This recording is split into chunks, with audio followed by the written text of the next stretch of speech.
Kardeş ülke Azerbaycan'da son zamanlarda yaşanan hadiseler kamuoyunun malumudur.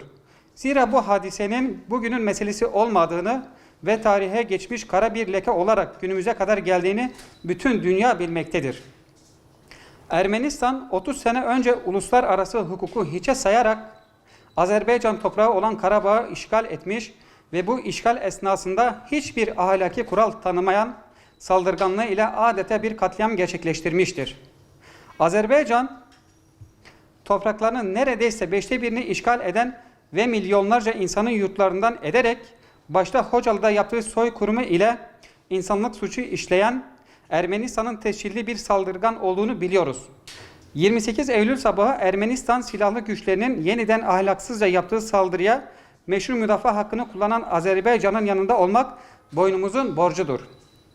Bir yanda kendi toprakları işgal edilen kardeş ülke, diğer yandan ise işgalci konumunda olan bir ülke varken bizlere de dünya 5'ten büyüktür diyen iradenin arkasında durarak haklı olan Azerbaycanlı kardeşlerimizin yanında omuz omuza mücadele vermekten başka seçenek yoktur.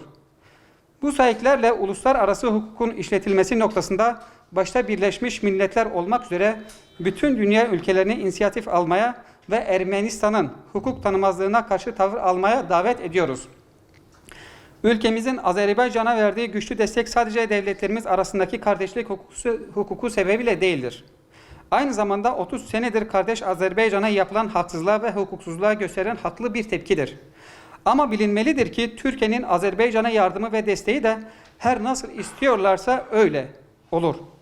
Bizler bugün Ermenistan'ın uluslararası hukuku hiçe sayarak dost ve kardeş ülke Azerbaycan topraklarına yönelik haksız saldırılarını, insanlık dışı işgallerini protesto etmek, hiçbir şekilde izahı olmayan hukuksuz saldırılar nedeniyle şehit olan Azerbaycanlı kardeşlerimizi anmak ve ne olursa olsun Azerbaycan halkının yanında olduğumuzu açıklamak için buradayız. Tekrar Ermenistan'ın saldırılarında şehit olan kardeşlerimize Allah'tan rahmet diliyor. İki devlet, bir millet olduğumuz Azerbaycan halkının yanında her fırsatta koşulsuz olarak duracağımızı bütün dünyaya ilan ediyoruz.